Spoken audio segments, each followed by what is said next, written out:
السلام عليكم ورحمة الله وبركاته. معانا اليوم تغطية جديدة لطريقة حجز التذاكر في الفورمولا 1 اللي حتصير في جدة بعد أسبوع إن شاء الله. حتكون يوم الجمعة، السبت، الأحد.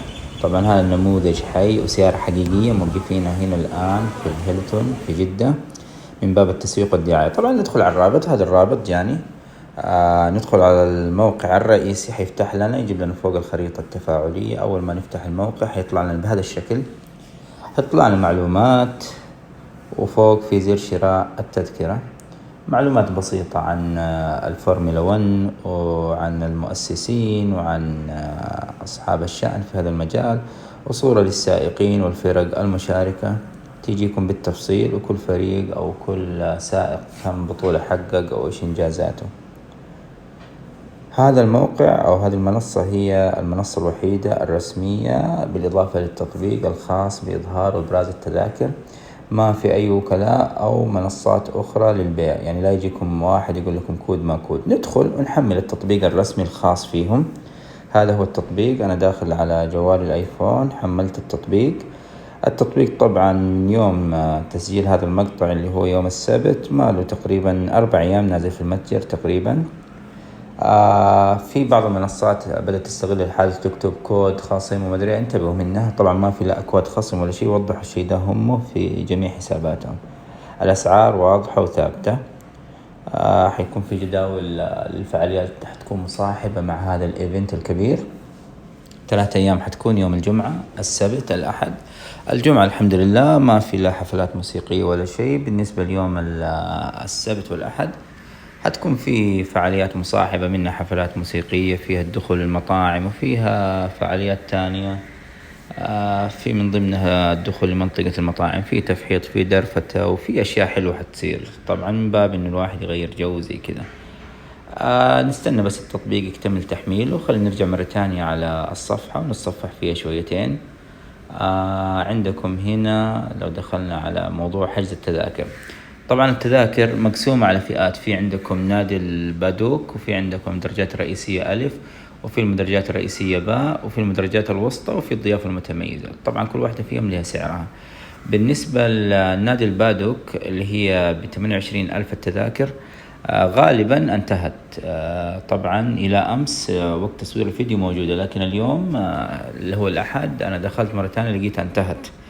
ففي عندكم الضيافة المميزة برضو بعضها انتهت. طبعا بإمكانكم أنكم تحجزوا تذاكر لمدة 3 أيام متواصلة بالكامل، أو تختاروا يوم الجمعة أو السبت أو الأحد. طبعا أرخص تذكرة حتلاقوها لأيام الجمعة، لأنه ما حيكون في سباقات رسمية كاملة ولا في حفلات موسيقية ولا شيء، لأنه حيكون أول يوم، وغالبا حتكون أغلب استعراضات تجهيزات. بالنسبة للضيافة المتميزة هي الفئة الثانية. حتكون برضو فيها غرف وشاملة المأكولات والمشروبات، وفيها منصة كبار الشخصيات، وبالإضافة لخدمات النقل وعربات الجولف. وحيكون شيء فاخر ومرتب. وعندكم الأسعار تقريبا ب13,800 شامل الضريبة. طبعا التذاكر حقت الفئتين اللي هي نادي البادوك والضيافة المتميزة حتكون حقت 3 أيام كاملة. في عندكم المدرجات الرئيسية. المدرجات الرئيسية برضو في منها الفئات. حتكون اللي هي 3 أيام ب2880. وفي عندكم الجمعة فقط أو السبت أو الأحد ابتداء من 640 ريال وصولا إلى 1580.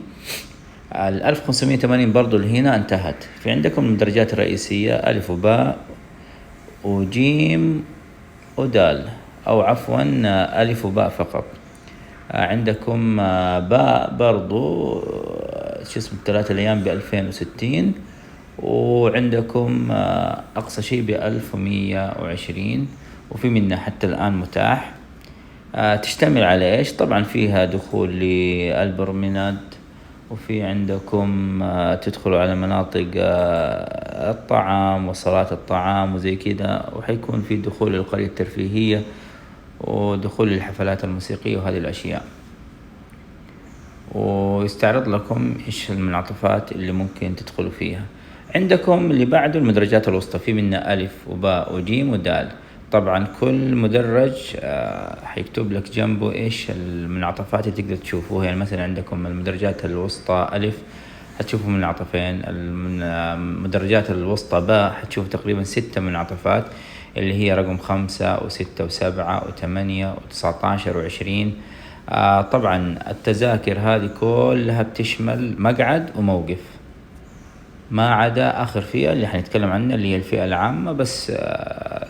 دخول بدا مقاعد يعني واقف، وما في مكان للسيارات. تيجي من خلال النقل العام اللي حيوقف عند الريدسي مول، ومخصصين لكل شيء. طبعا أسعارها تبدأ من 150 بالنسبة ليوم الجمعة، وعندكم السبت والأحد من 350 إلى 600 يوم الأحد.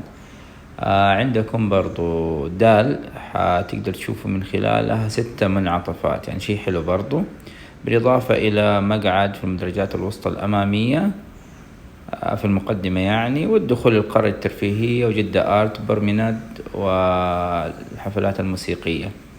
عندكم آخر فئة الأخيرة هذه اللي هي الدخول العام، ما فيها لا مواقف ولا كراسي، لكن برضو تقدر تدخل في القرية الترفيهية والدخول للحفلات الموسيقية. 3 الأيام ب520، يوم الجمعة ب100 ريال، يوم السبت 170، الأحد 300. خلينا نشتري. حيدينا تعليمات ما قبل البيع إنه أقصى حد للتذاكر 5 تذاكر. الأطفال بعمر 2 أو أقل يمكن الدخول مجانا، أكبر من كذا تنحجز له تذكرة كاملة. المواقف متوفرة لجميع الفئات والتذاكر ما عدا الفئة العامة. الحفلات الموسيقية طبعا ما حتكون يوم الجمعة بس، حتكون يوم السبت والأحد، وأغلبها حتكون مسائية. هذا بشيء مختصر. بالنسبة لذوي الاحتياجات الخاصة وفئة ذوي الهمم، متاح لهم جميع الخدمات من حيث المداخل، المواقف، الكراسي، دورات المياه، المصليات، كلها جاهزة. نرجع مرة تانية. شوفوا فوق عندكم الخريطة، يطلع لكم فين مواقع المدرجات. بمجرد ما تضغط على التذكرة والسعر هيطلع لكم فين مكان الإطلالة حقتها. شوف عندك من الضيافة المميزة هنا المدرجات الرئيسية ألف، هذه اللي أسعارها غالية. وعندكم المدرجات الثانية اللي هي الرئيسية باء جنبيها على طول، وبرضو مدرجات فخمة.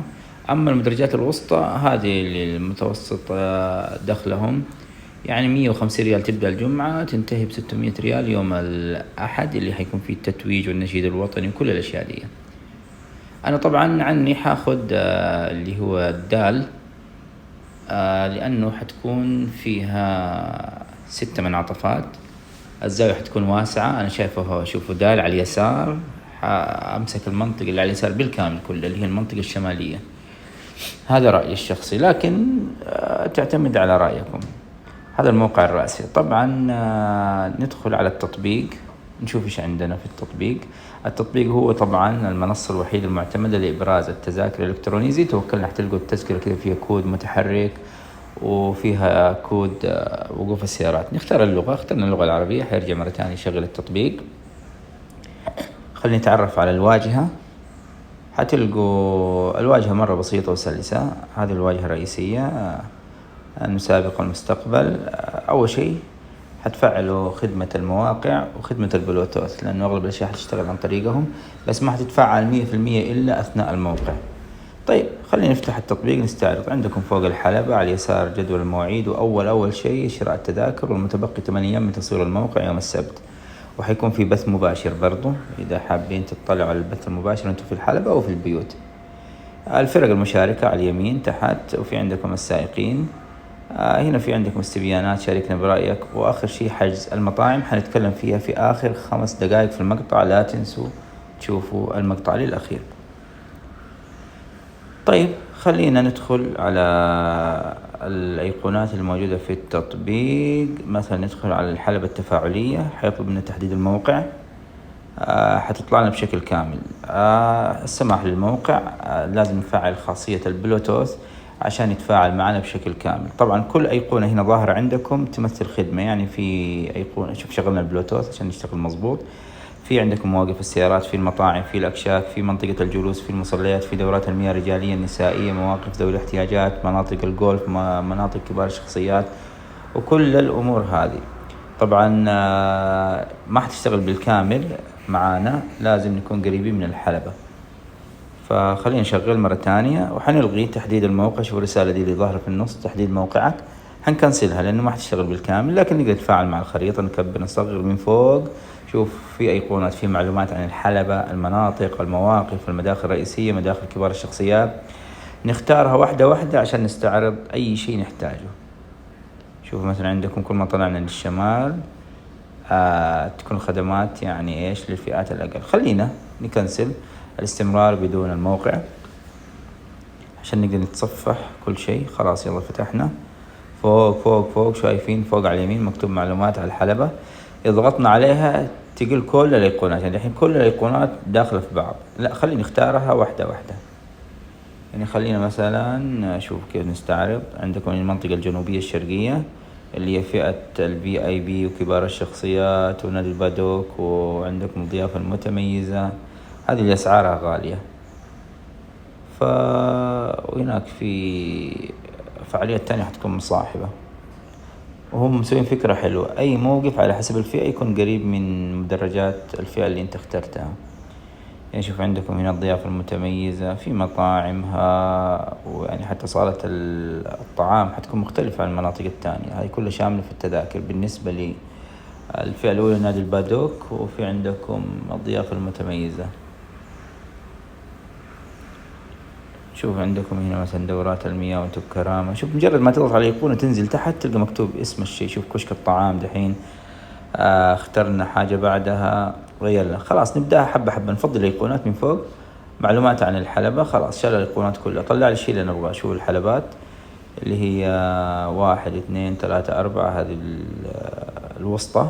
هنا عندكم المواقف، مواقف كبار الشخصيات، مواقف سيارات الجولف، مواقف الأجرة، مواقف الزوار، مواقف الضيوف. شوف كيف مقسمينها بترتيب كامل. خاص انت في التذكرة حقتك لما تحجز حوريكم الشيء ده، حيوصلك ايميل يوريك فين الموقف الخاص فيك، فين يستقبلوك، فين توقف سيارتك، كيف طريقة الخروج، كيف طريقة الدخول. برضو في التطبيق ده بالنسبة للساكنين في هذه المنطقة، سكان هذه المنطقة حيكون في عليهم حظر دخول وخروج إلا عن طريق إبراز تصاريح خاصة حتكون لهم كمان. يعني اللي ساكنين في المنطقة دي أو عنده ضيوف أو عنده حالات طارئة أو أشياء زي كده ما حيقدر يخرج أو يجي إلا من خلال التواصل المسبق مع وسائل هم يحددوها وأرقام خاصة فيهم. يعني شوف عندكم من المداخل، حولنا على المداخل، جبنا مش المداخل هنا ولا هنا. مداخل المدرجات الوسطى مثلا اخترناها. عندكم هنا مدخل المدرجات الرئيسية. يعني خلاص كل شيء واضح. يعني انت على حسب تذكرتك ايش اللي اخذت من المداخل اختار من فين ادخل، من فين اروح، من فين اجي. هنا مدخل المدرجات الرئيسية زي ما اخترت انا دحين. شايفين هنا عندكم الريد بول، في عندكم هنا قبة الخيال، سكة السرعة. هذه الايفنتات والانشطة الخاصة بالجمهور المصاحبة للإيفنت. طبعا الإيفنت حيبدأ من الساعة 1 إلى الساعة 1:30 تقريبا موعد الدخول، ومستمر إلى منتصف الليل تقريبا. في جدول كامل في نفس التطبيق. شوفوا انتم بكرامة دورات المياه. هنا المطاعم ما شاء الله شوف كثرتها كيف. أجهزة الصراف حتكون متوفرة ومتاحة، يعني تاخذ معك كاش ولا تاخذ معك شبكة كله شغال. بخصوص اللبس متاح لبس أي شيء، سواء أهم شيء إنه يكون مطابق الذوق العام، ما يكون في مخالفة الذوق العام. بالنسبة للنساء مكتوب، لأنه حيكون في من أهل جدة ومن خارج جدة، ويعني مسابقة دولية. مسموح النساء حتى بدون غطاء الشعر أو المسفع أو الطرحة. بالنسبة للشباب مسموح جميع الألبسة، ممنوع الدخان، ممنوع المعسلات الإلكترونية. الأشياء اللي فيها ضرر للآخرين والأماكن العامة كلها ممنوعة. المدرجات، شوف لما نحط على أيقونة المدرجات يجيب لنا المدرجات اللي فوق ألف وباء وجيم ودال حقة المنطقة الوسطى، وعندكم الدرجات الرئيسية والضيافة المتميزة. بالإضافة إلى الدخول العام حتختار أنت تدبر نفسك في الأماكن المتاحة. في أماكن كده متاحة يكون من خلالها تقدر تشوف. طبعا هذه تكون وقوف، ما حيكون لك كراسي ولا شيء. طبعا الكاميرات الاحترافية كاتبين ممنوع دخولها إلا بأذونات وتصاريح خاصة. التصوير مسموح بالجوالات وزي كده، بس ما يكون الغرض منه والهدف إعلاني والأشياء دي إلا بتصاريح من نفس الجهات والمركز الإعلامي. كانوا فاتحين إلى فترة قريبة التطوع والمشاركة، لكن انقفل أمس لأنه اكتفوا بالعدد. عندكم حافلات النقل، هذا مكانها، وحيكون في حافلات نقل للزوار من الداخل، وفي نقل لكبار الشخصيات للحفلات الغنائية، وفي نقل بالجولف برضو لكبار الشخصيات، وفي حيكون منطقة نزول ركاب سيارات الأجرة، وفي حافلات نقل خاصة ليهم توصلهم على حسب الفئات برضو. يعني مقسمين كل شيء، وحيكون في دخول لكل شارع. يعني بعد ما تحجز التذكرة شوف ايش الفئة اللي انت اخذتها وادخل على الموقع والتطبيق، حيدوك وصف الطريق المناسب لك. يعني مثلا طريق الملك عبد العزيز تيجي معاه، ولا طريق الحرمين، ولا يحدد لك ايش المسار اللي حتمشي منه توصل بسرعة للموقف الخاص فيك. عندكم برضو حتكون في حافلات نقل أشخاص ذوي الإعاقة ذوي الهمم، لهم أماكن مخصصة للنزول وزي كذا. كل شيء مرتب، كل شيء مرتب في التطبيق. ندخل على الجداول، ندخل على جدول اليوم الأول اللي هو الجمعة. في عندكم جدول كلي، في عندكم جدول مفصل خاص بقسم السباق والفعاليات والأنشطة اللي حتكون خارج الحلبة. طبعا هنا طالع لكم من الساعة 1 للساعة أظن 12 الليل، أو بالعكس هنا في شيء ما فهمته أنا صراحة، بس حيكون في حظر تجول للفرق اللي هو نفس اليوم بالمساء. يعني يوم الجمعة ليلة السبت، يعني خلاص يبدأ الترتيبات ليوم السبت. عندكم حيكون في تحدي سيارات بوش برنت، حصة تجارب، حيكون في عندكم الفورمولا 1 برضو من الساعة 1:55 إلى 42 دقيقة. في عندكم حصة التجارب الحرة الأولى من العصر تبدأ، وفي حيكون بريكات. طبعا هنا مفصل لك الجدول، السباقات لحال، وبعدين جنبها خارج الحلبة. فشوفوا عندكم من الساعة 12 يعني بعد صلاة الجمعة مباشرة، وعندكم هنا من الساعة 1:55 وزي كذا. هنا عندكم الأشياء اللي حتصير خارج الحلبة، اللي هو الحظر اللي حيكون للمنطقة هذيك. حيكون في عرض السيارات. عندكم اليوم الثاني هو برضو نفس الشيء، نقدر نستعرض كامل الجدول بالتفصيل، أو نختار السباق ونختار الفعاليات اللي خارج الحلبة. يعني شوف عندكم الساعة 6 إلى الساعة 7، من الساعة 8 إلى الساعة 9 الجولة التأهيلية. عندكم الساعة 10:05 إلى 10:30 فعاليات تانية. في عندكم من تحدي سيارات وجولات وزي كذا. عندكم آخر يوم نبدأ من خارج الحلبة. هذه الأنشطة اللي حتكون، طبعا حيكون في النشيد الوطني والحفل الختامي والتتويج وزي كذا. آخر يوم هو أهم يوم طبعا، حيكون يوم الأحد. حيكون في تحدي سيارات البورش، الفورمولا 1، فتح حارات الصيانة. السباق الرئيسي حيبدأ الساعة 4:30، حيكون تقريبا 60 دقيقة زائد لفة إلى الساعة 25 دقيقة. وبالإضافة للفعاليات والأنشطة المصاحبة والحفلات الغنائية الخارجية. طبعا هنا نقدر نطلع على السائقين وأسمائهم وإيش البطولات والنقاط حقتهم وإيش الفرق المنتمين ليها. على اليسار شوفوا برضو الفرق المشاركة بالتفصيل في نفس التطبيق. هنا الفرق المشاركة: ريد بول، أستون مارتن، مرسيدس، أسماء السيارات طبعا. ومن السائقين الاثنين اللي جالسين في يقودوا هذه الفورمولا 1.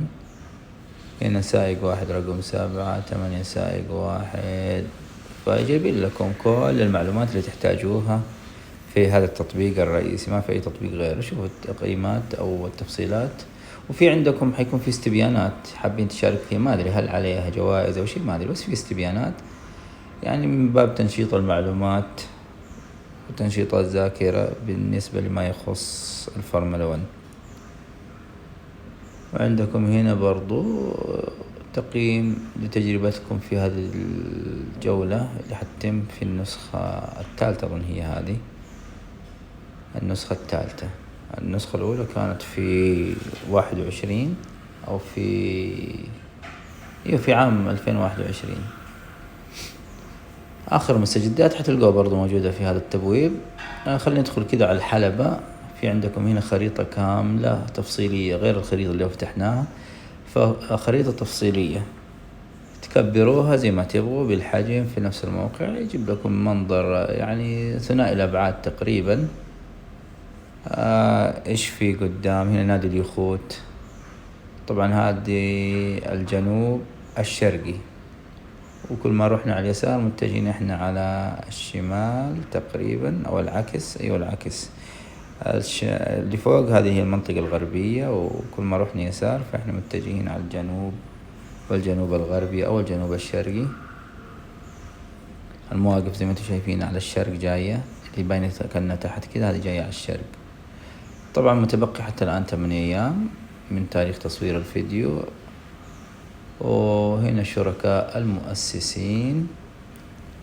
خلينا نسوي لكم حجز تذكرة. أنا حاخذ طبعا باقة يوم الجمعة لأنه هي الأنسب لي بالنسبة لوقتي، لأنه أنا عندي دوام والجمعة هو اليوم الوحيد اللي عندي. خلينا ندخل على أيقونة شراء التذاكر، وبرضو حنوريكم، لا تنسوا في آخر 5 دقايق المطعم. خلينا ننزل التطبيق اللي هو داينر، نزل التطبيق الخاص بالمطاعم اللي موجودة هناك، عشان لازم تحجز، بدون حجز حتكون أمور صعبة. خلينا ننزل التطبيق وبعدين نحجز على تذكرة الفورمولا 1 وناخذ موقف، وبعدين نستعرض مرة تانية في آخر 5 دقايق هذا التطبيق. نزلنا التطبيق، نسوي حساب فيه، ندخل رقم الجوال بدون صفر، نحط كلمة السر وخلاص، ويكون التطبيق كده جاهز. نحط تحديد المواقع، السماح، نختار اللغة العربية أو اللي حاب اللغة الإنجليزية، ونرجع نكمل زي ما قلنا لكم في آخر 5 دقائق. طيب ندخل على التطبيق عشان نسوي فيه حساب، اللي هو تطبيق الفورمولا 1. يا ندخل عن طريق جوجل، يا ندخل عن طريق الأبل، يا عن طريق الإيميل، نسوي لنا إيميل. فأنا قلت خليني أدخل عن طريق حسابي في أبل، أسرع. فدخلت، عبيت بياناتي، الاسم، تاريخ الميلاد، الهوية، الجنسية، رقم الجوال. تم إنشاء الحساب. بعد ما يتم إنشاء الحساب أدخل على آخر شيء تحت في الأيقونات، حأدخل على حسابي، ألقى حجوزاتي، تذاكري، كل شيء حلقاه موجود. خلينا ندخل على التطبيق برضو مرة تانية. شوفوا ما في عندي لا حجز ولا تذاكر ولا شيء، لأنه لسه ما حجزت وأنشأت الحساب. هنا معلومات ما قبل البيع، نقاط البيع، إيش هي حتكون، والجهات المرخصة وكل شيء. ندخل يلا مرة تانية، وعلى الفئات وقسم حجز التذاكر، ونختار تذكرتنا. أنا حاخد اللي هي المدرجات الوسطى دال، أنا شايفة هي دال وباء، حلو، فيها 8 لفات تقريبا، يعني حتى في التصوير حتنفعني. هذه الفئات. ألف زي ما انتم شايفين، هذه أسعارها، وباء برضو نفس الشيء، هذه أسعارها 3 أيام ب1000 ريال، وعندكم 150 يوم الجمعة. خلينا ناخذ لنا يوم الجمعة، ونختار الفئة المتوسطة ب150 ريال. هنا عندكم استعراض سريع، وهنا مرة تانية رجعني على حسابي، أرسل لي رقم بالتحقق، وحيوصل عندي في الإيميل. أدخل على الإيميل اللي سجلت فيه وأنسخ رقم التحقق وأحطه مرة تانية في نفس الصفحة عشان أكمل التسجيل. كده أنا أكون أكملت التسجيل وتفعلت كامل الخيارات في نفس التطبيق. أقدر أدفع، لأن جيت أول شيء بدفع يقول أنت غير مسجل وحسابك غير نشط. نشطت الحساب، خرج من التطبيق، وهو مرة تانية رجع دخل، حيدخل على حسابي جاهز. كده أقدر أشتري. أول ما عرفت أشتري، ندخل نسوي شراء. هختار الباقة حقتي اللي هي المدرجات الوسطى اللي حاخدها هي دال. خلينا نستعرض مرة ثانية نشوف في شيء أفضل من دال. الباقي غالي زي ما انتم شايفين، 640 على المدرجات الرئيسية وزي كذا. نخليني على اللي أبغاها أنا، دال. أختار زايد، أزيد، أخذ تذكرة واحدة. هو مسموح أقصى شيء 5 تذاكر. أخذ لي تذكرة كده على السريع.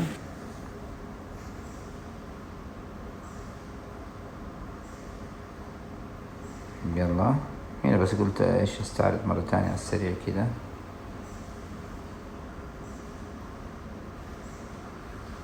أسعار التذاكر عشان اللي حاب يشوف الأسعار قبل لا يحجز. أنت بإمكانك تدخل عليه. شوف هي حاليا متاحة، لكن أغلبها بدأت تخلص، خاصة التذاكر الكبيرة بسرعة تخلص. لأن التذاكر الكبيرة فيها ميزة تانية، إنه يدوكم زي الغرف وتقدر تستضيف فيها. فاللي بيحسبها صح عنده ناس يعني ياخذها بسعر طيب، وممكن بطريقة يقدر يديهم هي بمبلغ زهيد كمكافأة أو شيء زي كذا، يعني زي الغرف. أنا خليني على هذه الجمعة اللي هي ب150 ريال. حطيت زائد، وننزل تحت نحاسب.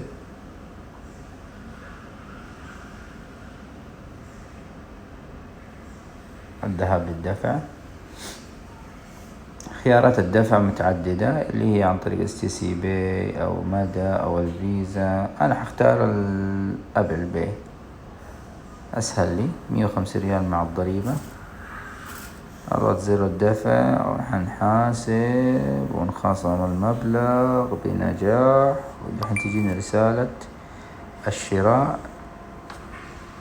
تمت العملية وتم الحجز.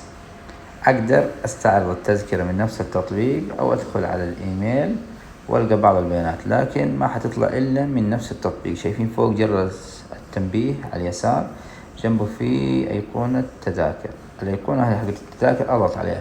طبعا الآن أسجل لكم مقطع فيديو في خاصية زي اللي موجودة في تطبيق توكلنا، ما تقدر تصور الشاشة ولا فيديو تطلع البيانات حقتك والكيو ار كود.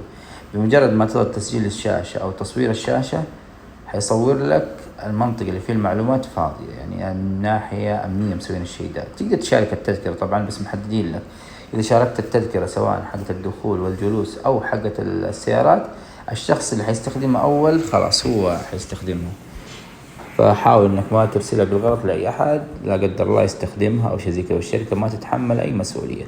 الان شوف دخلت على تذاكري، طلعت التذكره حقتي، موجود رقم الحاجز وتاريخ الحاجز وكل شيء. حيكون في رمز باركود او كيو ار كود متحرك ما حيطلع الا عندي في التطبيق. شوف هذا الايميل جاني السيد ضيف الله. لقد تلقيت تذاكر سباق جائزة السعودية الكبرى اس تي سي الفورمولا 1 2023. حمل التطبيق، أنا خلاص محمله لأنه هذا بعضهم إيش يكونوا حاجزين عن طريق الويب سايت، لكن التذكرة ما تظهر إلا في التطبيق الرسمي بشكل واضح وتفاعلي، عشان كذا ضروري تحملوا التطبيق.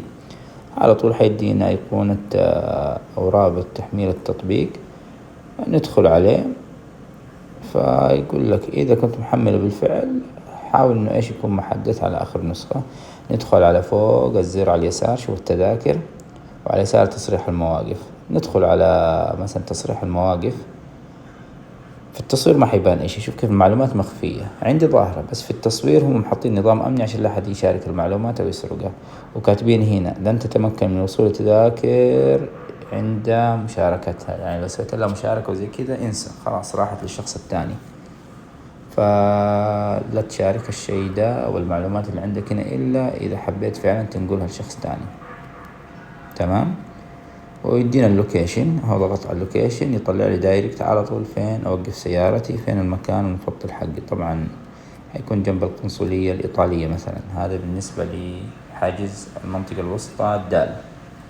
والمسافة من المكان اللي أنا متواجد فيه إلى عندهم طالع لي بالزمن، طبعا أنا بعيد في جنوب جدة.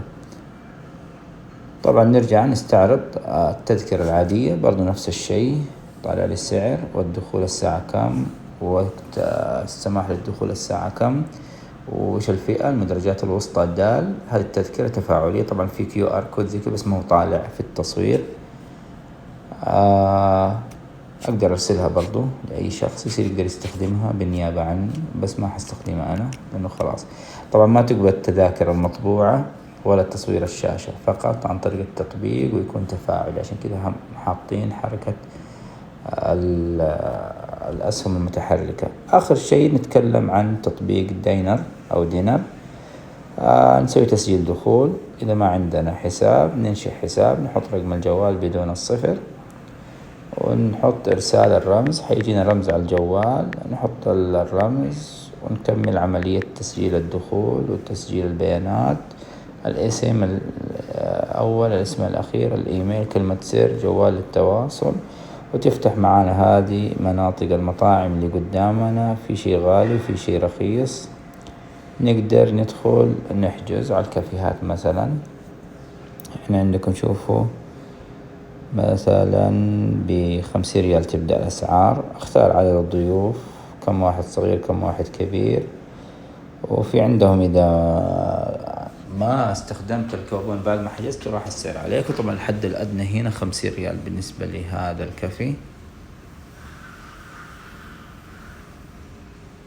شامل الضريبة. طبعا الحجوزات قابلة للإلغاء والاسترداد، لكن في الواقع غير كذا، كاتبين إذا دفعت وما جيت على الوقت وانتهى الوقت راحت عليك. هنا المشروبات الباردة أو الساخنة، الإسبريسو مثلا عنده ب15 ريال، واللاتيه ب24 ريال. يعني هذه الأسعار طالعة قدامكم.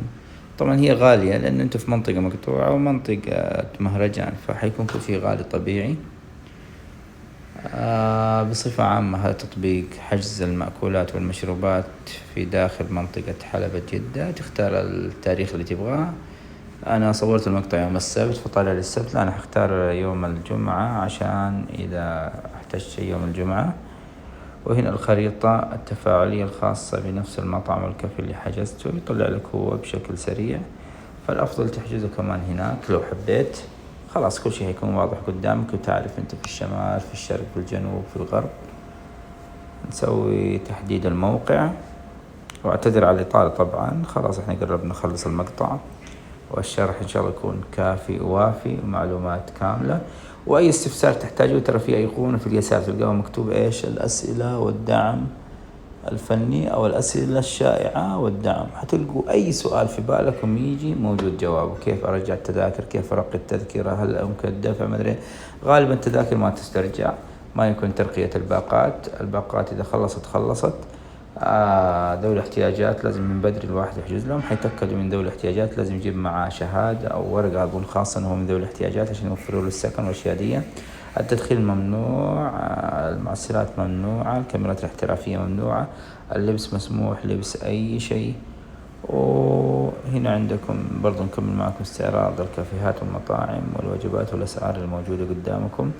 في منها الغالي مرة، في منها الرخيص، في منها المتوسط، بس الرخيص أرخص شيء ب15 ريال أنا حسب ما شفت في المنيو اللي هي المشروبات. وكذا إن شاء الله أكون أفدتكم، والفعالية تقريبا باقي لها أسبوع وهذا الموسم الثالث، ولا تفوتكم إذا أنتم موجودين في جدة. فحياكم في الفورمولا 1 جدة 2023، سباق السعودية الكبرى أو جائزة السعودية الكبرى STC. وأهلا وسهلا وشكرا لكم على المشاهدة والمتابعة.